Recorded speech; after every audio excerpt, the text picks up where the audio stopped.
Hi class, welcome to another lesson on Introduction to the Middle East. Today we're going to talk about Syria. We talked about, believe Iran last time. And so today we're going to talk about Syria. We're going to focus a lot on the Syrian war. I'd like to begin by talking a little bit about the geography. And I made this little video clip earlier this morning, just kind of show you around an aerial view. And I apologize for the lawn mowing in the background, but I hope it'll help you kind of get a feel for the lay of the land. So let's talk just a second about the geography of Syria. Let's go on a little field trip there and take you there. And I'm going to zoom back out just a little bit because I want to show you kind of where it's located in relation to other Middle Eastern countries. As you can see here, here's the border of Syria as I go along here. And then it ends right here in the anti-Lebanon mountains right here. So Lebanon goes along this coastline. But if we zoom in, right, so I should point out, here's Jordan on the south. And we've got Iraq right here on the eastern side. Then we got Turkey up here. And if I zoom in just a little bit here, you'll be able to see that Syria does have some coastline, and it's this coastline that goes along right here. And this is a really important agriculture center because you can notice how green it is. It doesn't require irrigation because of all the moisture that flows off the Mediterranean. And if we go down to a place called Golan, Syria goes all the way down to the northeast border. So this is occupied territory by Israelis. They took this area in 1967 because of this ridgeline right here. Syrians put artillery all along this ridgeline and would fire down on the Galilee Valley. An important place in Syria is the Orontes River, as you can see right here. Well, you can't really see it. Let's zoom in a little bit. You can see that it flows right through the city. And here's just a couple of pictures of the Orontes River. And let's go back to, and then one other thing I wanted to point out that the Palmyra Range, Palmyra is has a lot of archaeological sites and is visited frequently, at least it was before the Syrian war. But the Palmyra range of mountains that flow, if I back up, we could probably see them. Honestly, I'm not sure which ones they are, but I want to say they're these ones right here. I just know that they go up about 3,000 feet, and they're right near Palmyra. And then the last thing that I think is important is let me back up here, go up into space here. Kind of fun here. We're flying all around. So if we go back up into space, and then you can see right here, so now I'm looking southward instead of northward like I was, but here's the coast on the right-hand side instead of the left-hand side. But this is the Euphrates River that flows right through Lebanon and goes down into Iraq. It goes all the way down to the very bottom of Iraq. So as you can see, though, just that most of Syria, except for the area along the coastline right here, this little stretch that they have right here, the rest of it is desert and steppe plain. So I hope that helps you give you an idea of what it looks like. Okay, so nice, get a little bit of the lay of the land. Let me go in a little more detail and show you I'm laughing a little bit. I'm going to show you a tourism video that was made in 2017 during the Syrian war by Bashar al-Assad, the leader, trying to get people to come to this war-torn country, which kind of shocking, but it really helps you appreciate the countryside and to really, I don't know, just kind of see it and feel it. So I guess I love, as you know, I love taking on little field trips, and so here we go.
So it is a beautiful place. Appropriate name for it, beautiful Syria. Well, let's talk a little bit about demographics here. So, 74% of the population are Muslim or Sunnis, 13% Shia, and most of those Shia are Alawites. And we'll talk about them in a minute. And then 10% Christian, 3% Druze. The Alawites, Bashar al-Assad, and the reason I'm going to share this is Bashar al-Assad, the leader in the Hafez family, they are Alawites. And they run the country. And they're also, Alawites are also known as Nusra. And they're considered heretics by some of the Sunni Muslims because they say their religion is very secret and it contains pagan symbols. And Alawites are mostly up in northwest Syria along the coast, like up there by Latakia and Korda and Tartus. And there are Alawite neighborhoods also in Aleppo, Damascus, Homs, all over, but mainly up there in the northwest. And they describe themselves, self-described, as true believers. And many Sunnis see them, again, as in a kind of extremist sect of Islam because well, this is how different they are than Islam. They celebrate a kind of mass where they consecrate bread and wine. They have a very I would say syncretistic religion in the sense that their doctrine, it really incorporates a little bit of Islam, Gnosticism, it's very Neoplatonic in some ways, and Christian and other elements. And according to an article that appeared on the Telegraph in 1995 edition of the Oxford Encyclopedia of Modern Islamic World, they said that they were extremist Shias who, it said, quote, religious system separates them from Sunni Muslims. And again, I just share that because that's what Bashar al-Assad is. And the Alawites were persecuted for many, many years by many of the Sunnis. And that might explain why, at least in part, a little bit, why Bashar al-Assad and his father did some of the things they did, do some of the things that Bashar does even now. There are also lots of Kurds there, at least 2 million up there in the north. And so I found this little interesting piece of information on the website. If Syria were your home instead of the United States, you would die 11.15 years sooner, 2.4 times more likely to be unemployed, 90% make 90% less money, be 2.6 times more likely to die in infancy, and the list goes on. And just interesting on the very bottom there, 69.6% more of chance of having more babies. So I thought that was kind of interesting. The status of women in Syria. So there's no official pressure on women to abide by the Sharia law, according to Sorensen's book. Women are not restricted in dress and not restricted in their general interactions with men. And Syrian women, they drive automobiles, they work in a variety of jobs. And in fact, 25 of the 250 seats in the parliament are held by women. And Syria goes way, way back. In fact, as you already read, Syria was the site of the Ebla civilization. And this map shows that civilization, shows them right next to the Maris in 2380 BC. And they were rivals, and at times they were allies, and they'd go back and forth. But they dominate most of Syria. And Ebla had a major economic center that traded with places like Byblos, Damascus, there in Samaria, present-day Iraq, there on the right-hand side. And the Phoenicians, the Sumerians, the Hittites, and other empires would conquer them. And their kingdom was first destroyed in 2500 BC. And one of the things it's famous for is what's called, at least to archaeologists, is what's called the Ebla tablets. They're a collection of like 1,800 complete clay tablets, and they had 4,700 fragments that were found. And they were discovered by Italian archaeologists, if I remember, in 1974. And the tablets, which were found, they were found in all those shelves that you see. This is a recreation of what it would have been like in that room, but the shelves are all collapsed. The ceiling had been collapsed. And they all date to about 25 100 BC. And the two languages on them, I believe, was Sumerian, and I can't remember what the other one was, but it doesn't matter. But it's interesting. So biblical history is Antioch in northwest Syria. This is where Paul will convert many Gentiles. Antioch will become one of the second largest colonies in Rome. It just becomes, I remember, I was looking at it the other day. It seemed like there was a couple 100,000 people that were living in Antioch. It would become the Christian headquarters for a while until eventually we'll go to Ephesus. But Queen Zenobia, so she'll become a powerhouse ruler. She essentially will take 1/3 of the Roman Empire, known today as the Palmyrene Empire. She lived in Palmyra, Syria. And Palmyra is famous. The reason I showed you the Palmyra Ridge, the mountains, that area right there in that city is because, again, it was very famous place. It's a place where there's lots of archaeology. And in fact, it's been under attack by the Syrians, by ISIS. And you can see there the before and after pictures. This is a Roman theater in Palmyra that was destroyed by ISIS. And this little place, I don't know the name of it, but this was destroyed as well. And also, one thing that's famous about it, at least in Islamic history, is because during the Umayyad Caliphate, the headquarters will move from Mecca or Medina all the way up to Damascus, and it will become the capital. And then after the fall of the Umayyad dynasty, this area will pass through Abbasid. The Abbasid Caliphate will take it, then the Mongols, the Mamluks, and then it will fall into the Ottoman hands until World War I. And King Faisal I, he will take control of it after World War I, and he established an independent Arab kingdom of Syria. It was very short-lived, though, because the French soon annexed the region under the French mandate, as was outlined in the Sykes-Picot letter. And this is how it was divided after, in 1922. If you look up there in the top left hand in the purple, that's the Alawites. So as I mentioned, I talked a little bit about their religion, and I talked about how Bashar al-Assad, the president today, that's where his people come from. And then you can just see all the different ways it was divided and so forth. And Lebanon was at one time a part of it, but it will be broken off and given to the French eventually. And so let's just move on. Let's talk about modern Syria. In the 1967 war, there's a part of Syria that was taken from the Israelis, and they will not give it back. And this is a rub of contention among them. You can see that highlighted area, the lighter area, that's the Golan Heights. And I mentioned, at least I think I did in the video, the geography video, that the Golan Heights on the right there, so there they are. You can see the Sea of Galilee, and then here you can see the Sea of Galilee.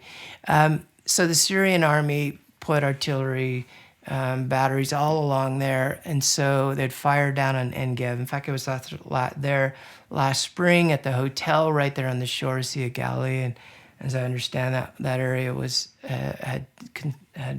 had some serious damage because of the artilleries that were lobbed down on top of them. They were lobbed down on the area of Tiberias on the other side, on the western side. So I really don't think that the Israelis are ever going to give that back because they're afraid of losing that strategic point.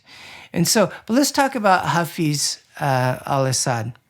There were many coups in Syria from the 1940s and 1960s, but the most significant was in 1966 when this man rose to power. And I had you guys watch that video called Rise of al-Assad's Family.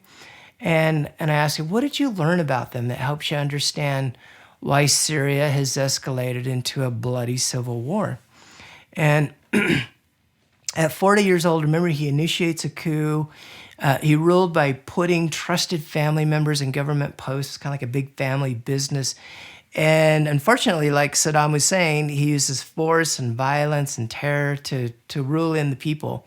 And in 1979, when the Islamic fundamentalists in Iran, they rose up and under Ayatollah Khomeini, well, people rose up against Hafez al-Assad in Syria.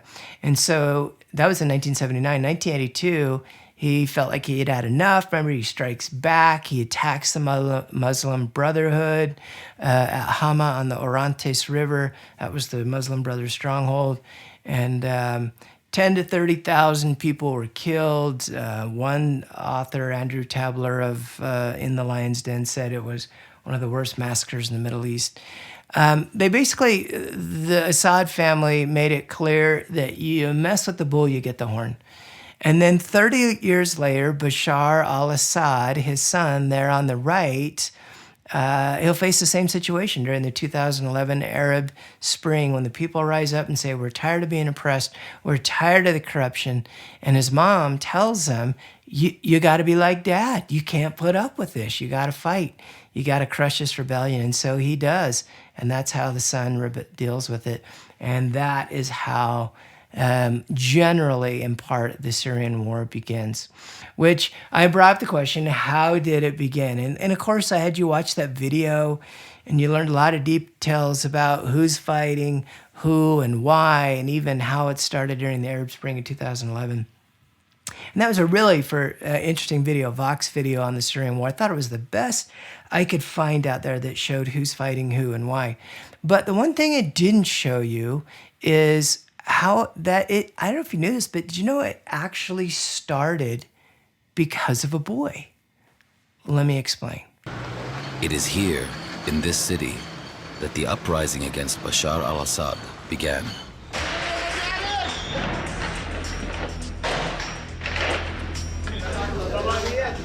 Among these fighters is a young man who bears a unique and unintended responsibility. His name is Muawiyah Siasne. كنت عايش مع مدرعة البلد مع أهلي أنا وأبوي وأخوتي كنت أدرس مع أصحابي يعني نطلع ونفوت ودراسة وصلت على السابع ما فيش بعد السابع صارت. Muawiyah was just 14 when he sprayed anti-government slogans on this school wall in Daraa. It was February 2011, and he could never have imagined the consequences.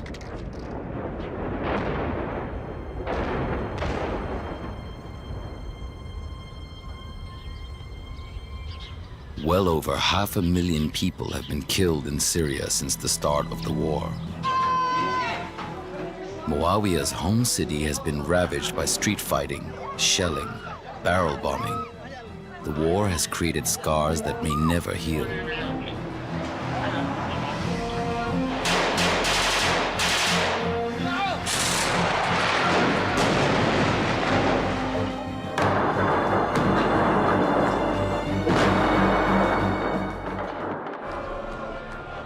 The so-called Arab Spring had roused popular sentiment across the Middle East. Tunisia, Egypt, Libya, Yemen, and many more saw millions of people take to the streets. They were protesting dictatorship and demanding democratic freedoms. But Muawiyah's graffiti was more a mischievous act of youthful defiance. كنا نتفرج على التلفزيون على الأخبار مصر وتونس كنا بالمدرسة تمينا وجبنا على المطبخ كتبنا جاك الدورة يا دكتور على حيط المدرسة. بعد يومين اجوا شافتنا الدولة وجوا لمت الشباب الحارة لموا أصحابي. Muawiyah's 3 accomplices were rounded up by the police, together with a dozen other suspects.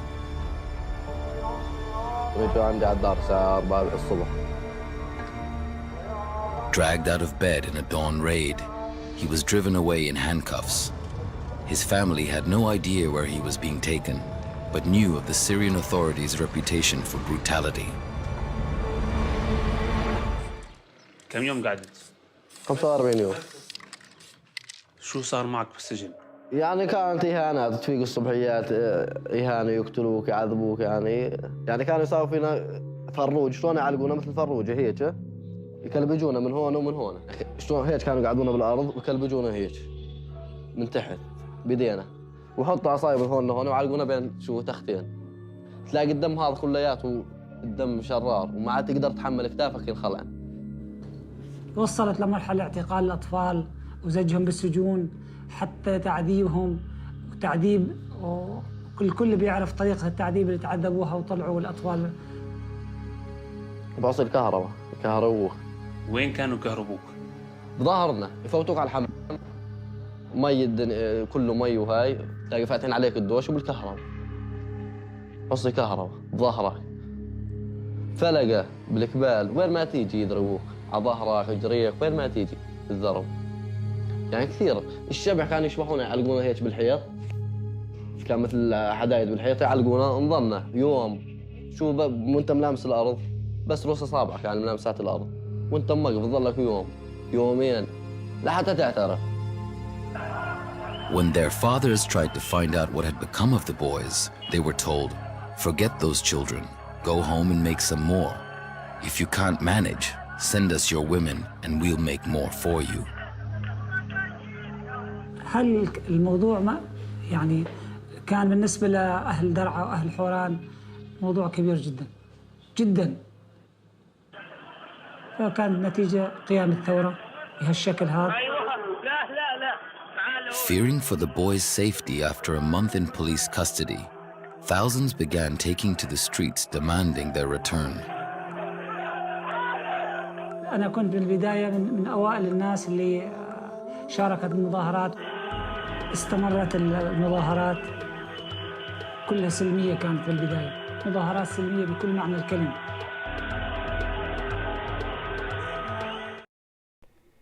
So after that, the people went out into the streets and they were chanting, "We and the army are one." And the government, though they didn't see it that way, they didn't look at them. And I remember reading one article about how the people were all combining together and locking hands and reaching out to each other.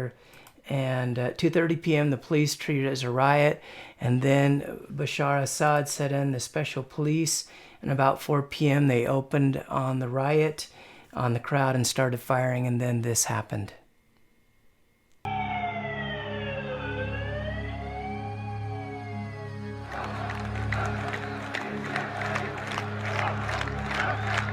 Next day, with feelings running high at the burial of the two men, security forces again opened fire.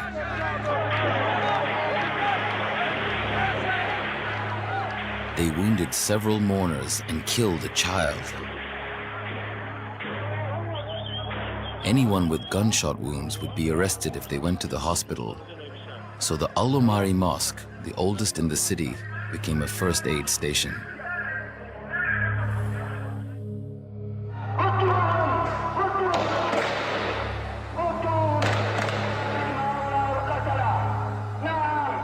But in the early hours of 23rd March, security forces stormed the mosque.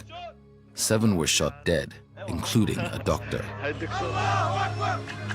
Outraged by all the killing, thousands more flooded into the city from the outlying districts. Sensing things were getting beyond their control, the authorities released the boys from custody. But the sight of their battered faces incensed the crowd again. طلعت فاجأت انه مظاهرات وقواص يعني خربان الدنيا كلها. والله رحنا وشاركنا بالمظاهرات وشفنا يعني شو صاير. ما بعرف شيء، انبسطنا انه كل اهل درعا قايمه، مو بس انه احنا شاننا قايمين وطلعنا من السجون. بس ما كانش عن انه نعرف انه بده يصير قواص وبده يصير دمار وبده يصير هيك يعني. A noisy throng of thousands, the crowd assumed safety in numbers. But the security forces declared a breach of public order and opened fire on the demonstrators.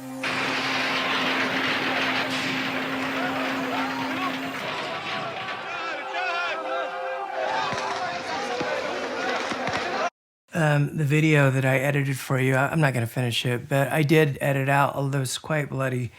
A lot of things I had to take out of it. But as I watched that whole documentary, they asked the boy, you know, he'd lost, by the way, he lost his father in the war.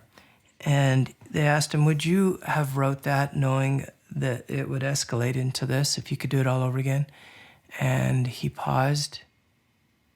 And then he said, no, I wouldn't have wrote it. You know, after seeing all that's happened with the war, and, you know, and he's just being innocent, you know, he's just being a kid. And, but boy, when you saw his bloody face as a little boy and that, at the end of that video, boy, you could see why that, it helped you appreciate why people rose up. That did it, you know, when they saw that, when it went online and went viral. Well, since then, over 226,000 plus civilians have been killed. And you can see there, the Syrian regime on the left, the first graph, it shows how many were killed by the regime. And then in the blue, by Russian forces. And then in the kind of purplish, whatever, lavender, 5,000 plus were killed by other parties. And ISIS alone killed 5,000. And this is how many kids have been killed alone in 2019. And let me just show you some drone footage of what one city, I want to say this is Aleppo, but what it looks like today.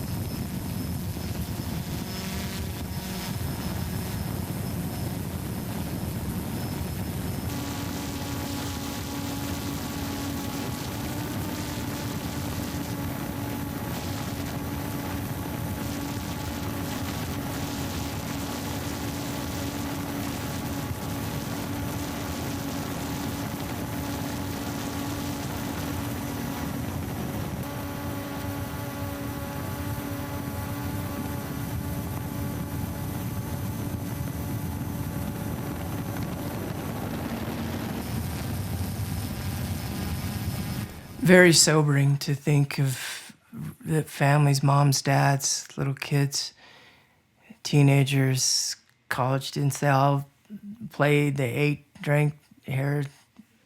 And yeah, this place is, it's gone. It's destroyed, not much left to it. Well, one of the pre-class questions is who is fighting, who and why. And I felt like, again, Vox video, I just felt like they really laid it all out. Who's on whose side.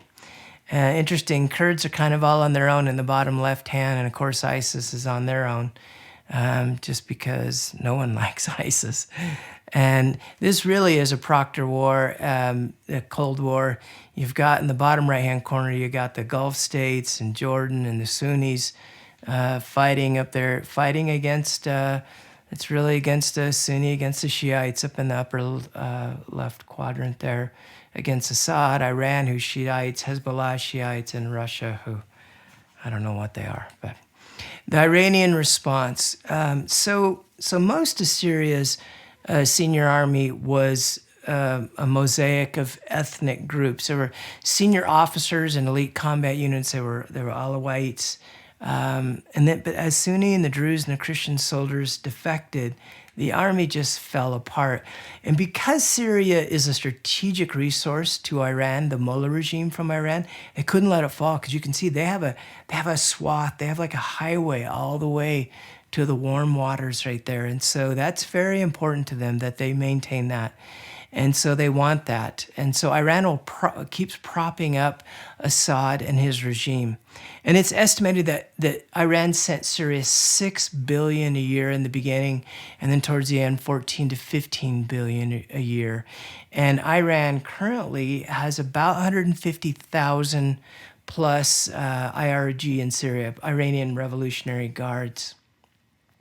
And Iran also has contracted Hezbollah in Lebanon to go over and to fight in the Syrian war. And that has upset a lot of the Lebanese because it's pulling them into the war. So this is becoming a Sunni. Hezbollah are Shiite. So it's becoming a Shiite against a Sunni war and against the Alawite war. And so what this does is this starts to pull in, this Syrian war becomes a Sunni Shiite war, and it pulls in foreign Sunni supporters, just like there were Sunni supporters that went to Afghanistan to fight against Russia. That's what was happening here. Is they're like, hey, the Shiites are trying to take over Syria. Let's go in and take them out. And so it was an international war thanks to Iran. And then, yeah, these are all the countries that the Sunnis started to flood in from. And many of them join a Sunni militant Islamic group called Jabat al-Nusra. And in November 2013, so remember, the Syrian war starts in the Arab Spring 2011 uprising all around the world. It's when it started in Tunisia and Egypt, and then it moves to Syria 2011. By 2013, Jabhat al-Nusra becomes an official branch of al-Qaeda. Al-Qaeda, as they say in the UK. In July 2016, al-Nusra formally separates from Al-Qaeda, and they become they name themselves Jabhat Fatat al-Sham, which just means front for the conquest of Levant. And by 2017, they join with a group that you're familiar with that we call ISIS. So now we got ISIS, it's morphed into ISIS. So we've got this mutant group that's fighting all over the northern Syria. But it's become a sectarian war between Sunni and Shiite. And it was as if 1,300 years since the death of Ali and his son Hussein, it was like it was yesterday. Shiite fighters in this war in Syria are wearing headbands that say, "We love you, Hussein. We love you, Zainab." That was Hussein's sister. And what's interesting is, again, there's not much difference between their beliefs, but they hate each other. They hate each other's blood. They destroy each other's mosques. In fact, I want to show you this little clip where they destroy one mosque here. It's a lot of mosques were destroyed.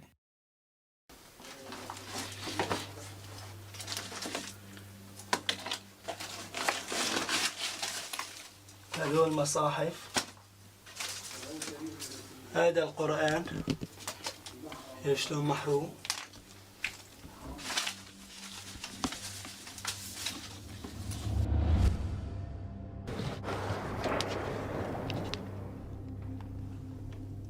On October 13th, 2012, Aleppo's Umayyad Mosque, a UNESCO World Heritage Site and one of the oldest mosques in the world, suffered extensive fire and structural damage during fierce fighting between Bashar al-Assad's forces and the Free Syrian Army. At the time this footage was shot, the Free Syrian Army was in control of the mosque. However, Assad's forces continue to closely monitor their opponents' movements, and the tides could turn in an instant. لأنه جامع أموي لأنه الشيعة بكرهوا الأمويين ولذلك خربوا الجامع. While the majority of Assad's forces are Shiites, the FSA is composed of mostly Sunnis. President al-Assad publicly committed to restore the mosque following the destruction. However, on April 25, 2013, the mosque's minaret was destroyed in yet another battle. تبلغ من العمر 1400 عام وهي الوحيدة من البقية الباقية من العصر الأموي. دمرها النظام انتقاما من المسلمين ودمر الحجازية مصلى النساء وأحرق المصاحف انتقاما. Several members of the FSA and the Islamic Council made damning allegations against the Assad army. They accused the regime of allegedly harming women and children.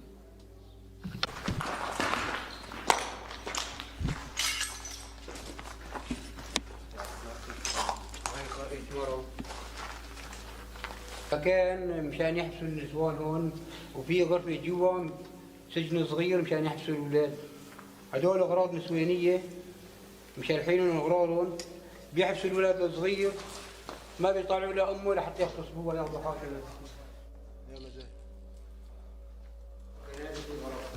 تغيير المكان المحددات.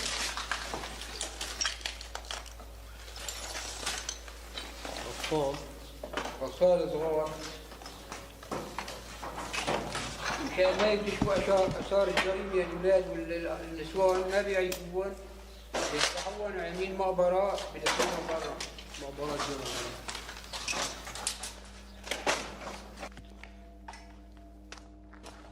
نحن ما شفنا تسريبات من بعضهم انه دفنوا جثث نساء مغتصبات واولاد وهيك شغلات يعني، وجنود من جنود جيش الحر دفنوهم. الشمالي الغربي يوجد مقبرة للنساء التي تم اغتصابهن مدفونات في هذا المكان، ويوجد أيضا بقايا أطفال، جثث أطفال في الداخل قد تم اغتصابهن من قبل النظام المجرم.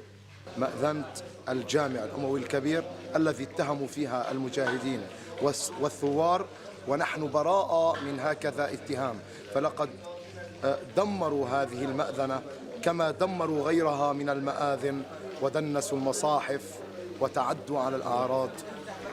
So he is a free Syrian army. I'll talk about them in just a minute, but he's a free Syrian army soldier, and that's who all these men are that are saying Assad and his soldiers attacked, they've raped, they destroyed our mosque, they destroyed our minaret, the minaret, which was the oldest minaret in the Muslim world, one of the oldest. And the minaret is the place, it has a speaker on top, and that's where the call to prayer is announced from. And so what's interesting about this is Sunnis are desecrating Shiite graves, and Shiites are desecrating Sunni graves. And I like what Avi Melamed says in his book, Inside the Middle East. He says, the living are dying and the dead are not at rest. Well, let me just talk briefly about the rebels against Assad. As I talked about here, the groups in the blue are the ones that are fighting, or the Vox video talked about, I'm sorry. They're fighting against Bashar Assad. And there are rebels camps the rebels are supported by Jordan, Qatar, Saudi Arabia, Turkey. And there's really, you could classify those that fight against Bashar Assad and his regime. There's three of them, three major classifications. The Free Syrian Army, which we just saw a video of, and they're saying, hey, his soldiers are raping our women and destroying our mosques. And then there's the terrorist-oriented camp, like Jabat, al-Nusra, al-Qaeda's branch in Syria, and they become ISIS, and the coalition and then there's a coalition of the rebel groups. So the Free Syrian Army is the first group, and the Free Syrian Army, these are some of the things that they stand up for. And when I read about the Free Syrian Army and I read about what they believe in, what they fight for, I almost feel like I see them as the resistance group in the Star Wars movies. I always want to go to their side. Again, I know there's two sides of the story. I always try to stay neutral, but there is, I definitely see some good in what they're trying to do. And then so that's the first group that's fighting against Bashar, against him, but also the second group that's fighting against Assad is the terrorist groups. And again, Jabat al-Nusra, which was al-Qaeda, they broke away, then ISIS, and the Syrian Islamic Front. And all three groups want to abolish the nation state of Syria. They want to create an Islamic entity. They're very extremist, very extreme, and they want citizens to abide by the Sharia law as outlined in the Quran. At least one of them does. Or two of them do. Now, let me just say something about Jabhat al-Nusra, the branch of al-Qaeda I've been talking about. They dominate as the rebels there, and they're found more in the populated areas, and they take a kind of a softer approach than ISIS. It's still bad, but it is somewhat softer. They don't enforce the Sharia law like ISIS does in areas that conquer. They focus on providing social and municipal services. They provide financial support to civilians. Unlike ISIS, these militants are mostly Syrian. And so, yeah, so you can see on the continuum here, we got ISIS on the far extreme, and we got the Syrian Islamic Front, are conservative, and Jabhat al-Nusra are somewhere between there. Well, the effects of the war on this, one of the main effects of this war and how it's affected, besides pulling and killing so many people from all over the world. 700,000 refugees have flooded into Jordan alone. ISIS, which touches Jordan's northeast border, presents a threat to Jordan. And so what Jordan has done is they've tried to create a buffer zone by improving their relationships with the Bedouin tribes. And in 2015, they offered, the Jordanians, King Abdullah offered Druze in the city town of Sweda asylum, since ISIS wants to storm Sweda, however you say it, which there's about 380,000 Druze, and ISIS hates the Druze. They hate everybody. And so about 700 to 800 Druze, 700 to 800,000 Druze live in Syria, and about 20 to 30,000 of them in Jordan. Well, Saudi Arabia, what's the effect on it? Saudi Arabia is, at least on the world, and Saudi Arabia is sending billions to aid the rebel fighters. Egypt, for some reason, remains aloof. Don't really know why. We think maybe they want more tourists to come from Iran and Syria. That's what one scholar said. I don't know if it's true. The war in Syria stimulates a major concern for Turkey. The Kurds want independence. Now, if you look on this map here, those little yellow circles there, whatever you call those, they're over 25 million Kurds in the Middle East. 40% of them live in Turkey. And Turkey hates them because there's a group of them called the Kurdish Workers Party, PKK. It's a bitter rival of Turkey, and they want to establish a Kurdish state within the current state country of Turkey. And so, yeah, you can. Here's this helps you understand a little more where they are specifically. You see that as it says here, there's this arc of Kurdish that just go across the northern parts of Syria and Iraq and up into Turkey and Iran. But the Turks would like to have their own state, their own. When in World War I, when in the Sykes-Picot, when they divided up the Middle East, the Kurds got nothing. And there's so many of them. They have nowhere, they don't have their own country. And so they'd like to extend their country. They've already kind of created a little area right there. And as you can see, it says Iraqi Kurdistan region.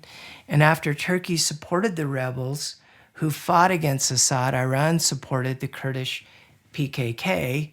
And because ISIS fights Turkey, Turkey once kind of turns a blind eye to ISIS and even purchases oil from them. So the Turks, again, don't like the Turks don't like the Kurds. And so I want you to watch that video before class. What did the Kurds in the northern Syria do to ISIS? And in your opinion, what did they mean at the end of the video by the statement, the Kurdish dream that was created by the start of the war is threatened by its end? Well, let me show you what's happened in the Kurdish, in that arc area up there on the Syrian side, what Turkish is now doing. So one thing I want to say about the Kurds, as my dad would say, the Kurds have knocked ISIS into next week. They really, more than anybody else, they've probably done the most damage against ISIS, and even the women fight alongside them. And there's some interesting documentaries you can watch that go along with the women, as some of them are snipers and some are trench fighters and just soldiers, and they're amazing what they're doing and how they're fighting alongside the men. But let me show you what's happened. So this video I'm about to show you is called Why Turkey is Invading Syria, and it was filmed in October of 2019.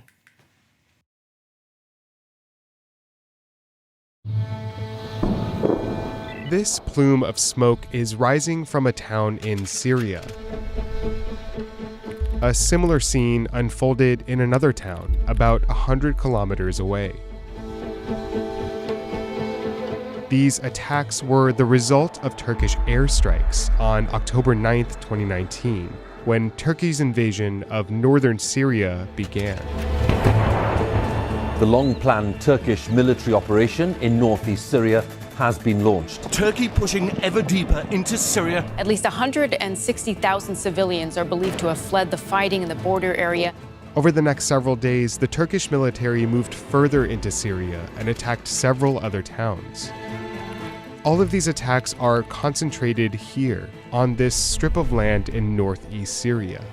It's part of an area that Turkey has been wanting to turn into a so-called safe zone for years. Ve orada bir güvenli bölge oluşturulması. Suriye'de bir güvenli bölge oluşturulması. Hedef burada bir terörden arındırılmış güvenli bölgedir. So what is this safe zone, and what purpose does it really serve for Turkey?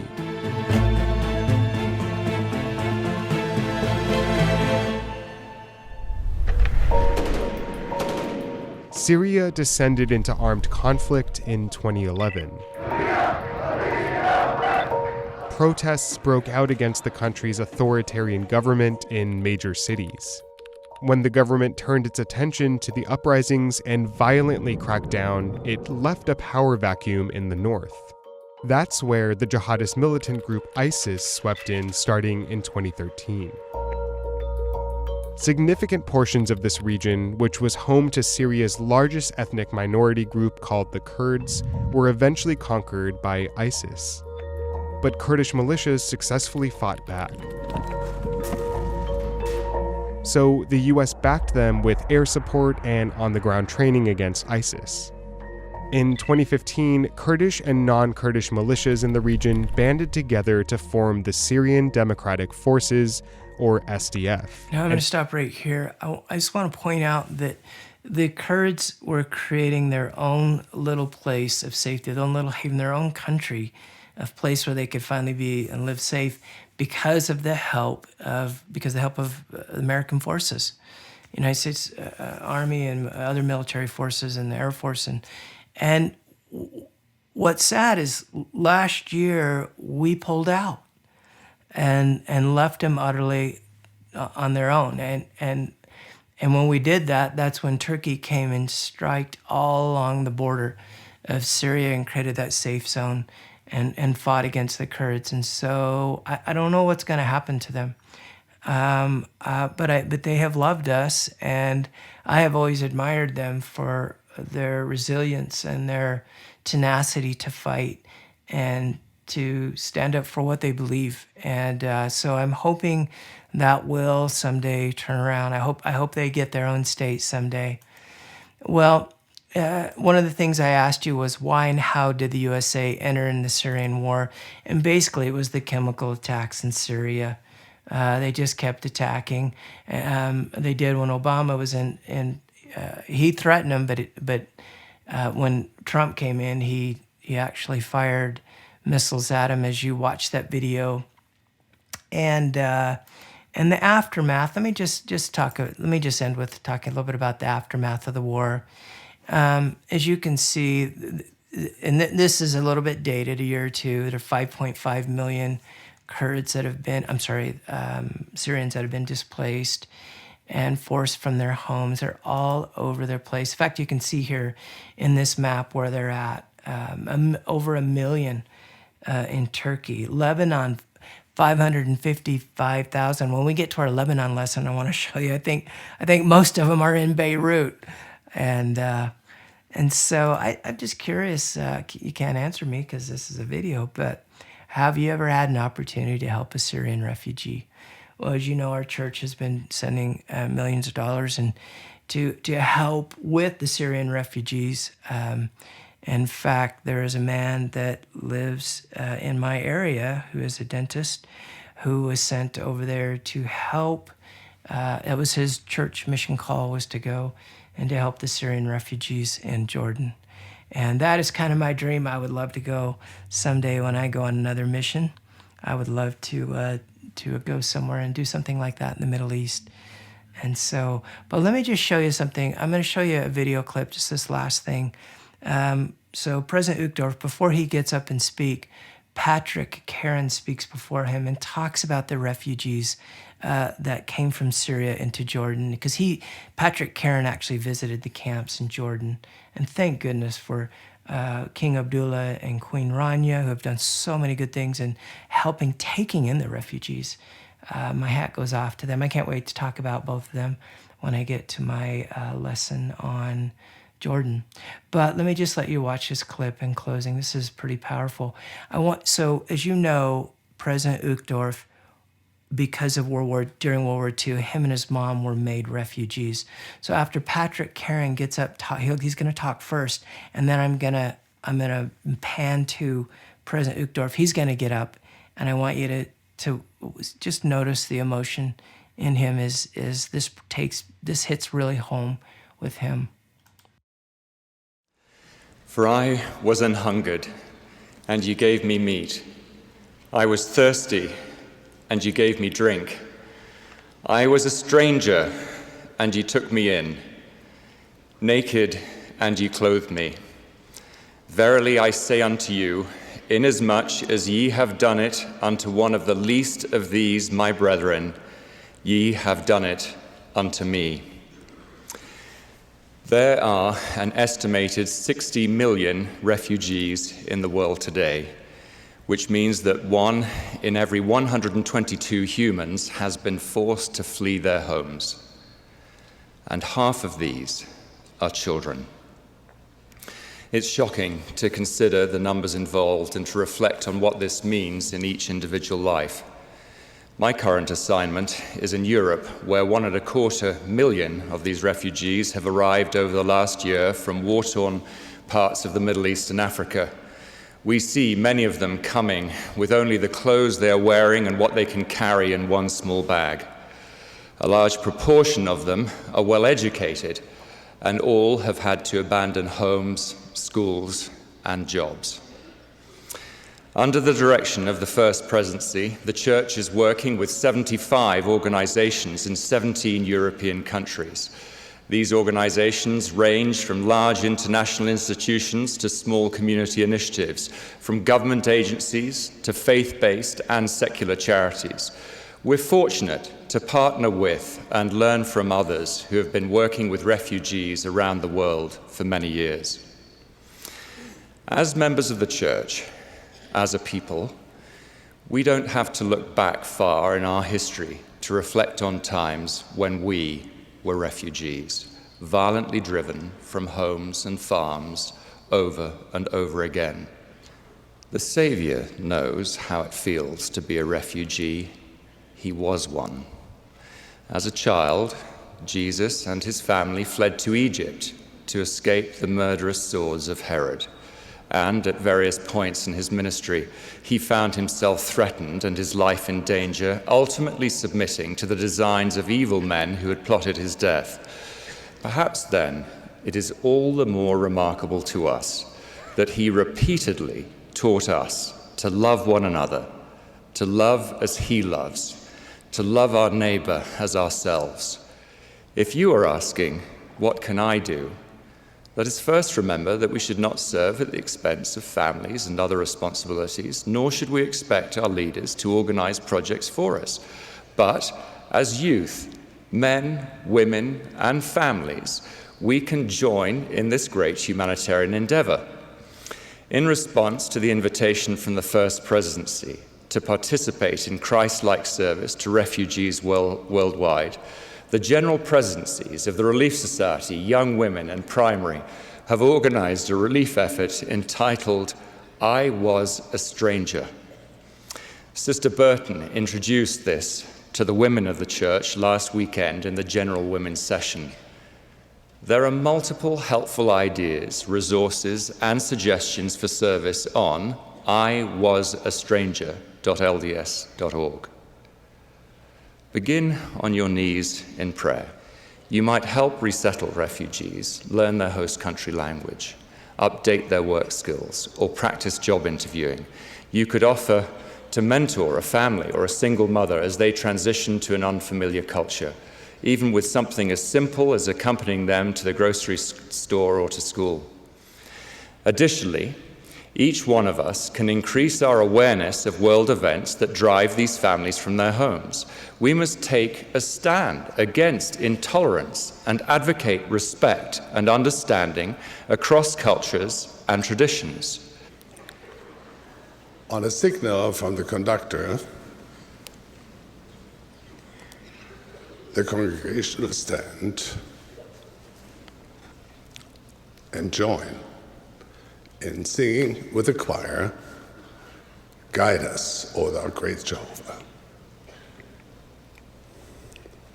After the singing, Class, I want to close with my testimony that I know that Jesus Christ lives, and that any time we can help reach out to these people in any way, he has said, "Inasmuch as ye have done it unto the least of these, my brethren, ye have done it unto me." We are so fortunate to live in a land where we are free, in a land where we have so much in so many ways, not just freedom, but we have things, our wants, our needs are met. And if there's anything we can do, you can do, I can do, maybe I would throw out to you, offer a prayer and ask the Lord, say, is there anything I can specifically do to reach out to refugees or anybody in the Middle East for that matter, and help them, help the quality of their life,